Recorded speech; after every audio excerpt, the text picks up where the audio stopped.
بسم اللہ الرحمن الرحیم وَلَقَدْ عَلِمْتُمُ الَّذِينَ اعْتَدَوْا مِنْكُمْ فِي السَّبْتِ فَقُلْنَا لَهُمْ كُونُوا قِرَدَةً خَاسِئِينَ فَجَعَلْنَاهَا نَكَالًا لِمَا بَيْنَ يَدَيْهَا وَمَا خَلْفَهَا وَمَوْعِظَةً لِلْمُتَّقِينَ۔ اور تم نے جان لیا ان لوگوں کو جنہوں نے تم میں سے ہفتے کے دن کے بارے میں تجاوز کیا، تو ہم نے ان سے کہا کہ تم ذلیل بندر ہو جاؤ۔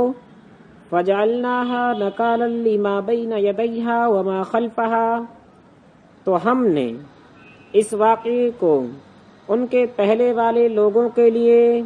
اور بعد میں آنے والے لوگوں کے لیے عبرت بنا دیا۔ وَمَوْعِظَةً لِلْمُتَّقِينَ، اور پرہیزگار لوگوں کے لیے ہم نے اس واقعے کو نصیحت بنا دیا۔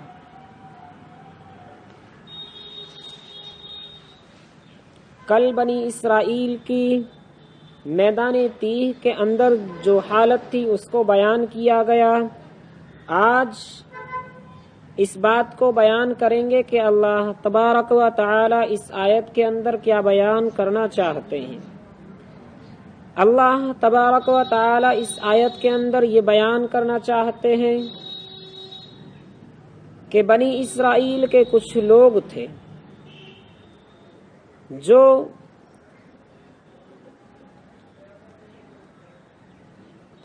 ایک سمندر کے کنارے رہتے تھے،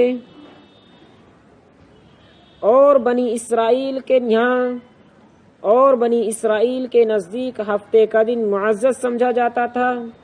ہفتے کا دن عبادت کے لیے مقرر تھا، اور وہ لوگ اس دن کی تعظیم کرتے تھے، اور اس دن وہ اللہ تبارک و تعالی کی عبادت کرتے تھے۔ لیکن اللہ تبارک و تعالی نے ان کو حکم دیا کہ تم ہفتے کے دن مچھلی کا شکار نہ کرنا، لیکن وہ لوگ سمندر کے کنارے رہتے تھے اور مچھلی کے شوقین تھے، اور وہ اپنی حرکتوں سے باز نہیں آئے، کیونکہ ان کی یہ عادت تھی کہ جس حکم کو اللہ اور اللہ کے رسول منع کرتے تھے، جس بات سے ان کو روکا جاتا تھا اس بات کو اور زیادہ کرتے تھے، یعنی وہ قرآن کریم اور جناب محمد الرسول اللہ صلی اللہ علیہ وسلم کی مخالفت پر اڑے ہوئے تھے۔ تو چنانچہ انہوں نے مچھلی کا شکار کیا منع کرنے کے باوجود۔ تو اسی آیت کے اندر اللہ تبارک و تعالی نے یہ بات بیان کی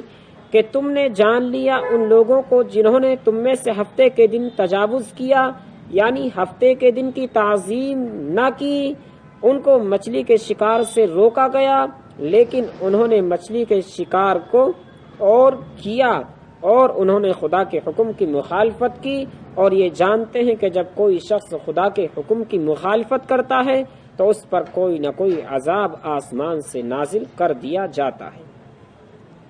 تو چنانچہ اللہ تبارک و تعالی نے ان کو عذاب دیا، اور عذاب کی صورت یہ ہوئی کہ ان کی صورتوں کو بندر کی شکل میں تبدیل کر دیا گیا، اور بعض روایات میں آتا ہے کہ ان کی صورتوں کو خنزیر کی شکل میں تبدیل کر دیا گیا۔ لیکن اب مسئلہ یہ پیدا ہوتا ہے کہ کیا مسخ شدہ قوموں سے نسل چلتی ہے یا نہیں چلتی؟ تو حضرت عبداللہ ابن مسعود کی روایت ہے کہ ایک شخص آقائے دو جہاں سرکار دو عالم صلی اللہ علیہ وسلم کی خدمت میں آئے اور عرض کیا کہ یا رسول اللہ، ہمارے زمانے میں، ہمارے وقت میں خنزیر اور اسی طریقے سے بندر موجود ہیں، کیا یہ وہی بندر اور خنزیر ہیں جو عذاب کے ذریعے ہلاک کر دیے گئے؟ تو آپ علیہ السلام نے فرمایا کہ نہیں، بلکہ مسخ شدہ قوم تو کچھ دن کے بعد ہلاک اور برباد اور ختم ہو جاتی ہے۔ تو پتہ پڑا کہ مسخ شدہ قوموں سے نسل نہیں چلتی۔ تو چنانچہ اللہ رب العزت نے ان کو خنزیر اور بندر کی شکل میں تبدیل کر دیا۔ آگے فرماتے ہیں کہ فَجْعَلْنَاهَا نَكَالًا لِمَا بَيْنَ يَدَيْهَا وَمَا خَلْفَهَا وَمَوْعِظَةً لِلْمُتَّقِينَ، کہ پھر ہم نے اس واقعے کو عبرت بنا دیا اور اس واقعے کو نصیحت بنا دیا۔ یعنی اللہ تعالی نے فرمایا نَكَالًا لِمَا بَيْنَ يَدَيْهَا، اور فرمایا وَمَوْعِظَةً لِّلْمُتَّقِينَ، یعنی اس واقعے کو سننے والے دو قسم کے لوگ تھے۔ ایک تو وہ لوگ جو برے کام کرتے تھے، غلط کام کرتے تھے، تو ان لوگوں کے پیش نظر رکھتے ہوئے، ان لوگوں کا لحاظ کرتے ہوئے اللہ تبارک و تعالی نے فرمایا کہ نکالل، ہم نے اس واقعے کو عبرت بنایا تاکہ وہ اس واقعے کو دیکھ کر اپنے گناہوں سے توبہ کریں اور اللہ رب العزت کی تابعداری اور فرما برداری میں لگ جائیں۔ اور دوسرے قسم کے لوگ وہ تھے جو اللہ تبارک و تعالی کے فرما بردار تھے، اللہ کے حکم کے مطابق زندگی گزارتے تھے، تو ان کے لیے فرمایا اللہ تعالی نے وَمَوْعِظَةً لِّلْمُتَّقِينَ کہ ہم نے اس واقعے کو ان کے لیے نصیحت بنا دیا، یعنی یہ واقعہ ان لوگوں کو اللہ رب العزت کی تابعداری پر ثابت قدم رکھنے کا ذریعہ بنا۔ تو گویا کہ اللہ رب العزت نے دونوں قسم کے لوگوں کا لحاظ کرتے ہوئے ایک جگہ فرمایا نکال لما بین یدیہا، اور آگے فرمایا وموعظۃ للمتقین۔ دعا کریں کہ اللہ تبارک و تعالی عمل کرنے کی توفیق عطا فرمائے۔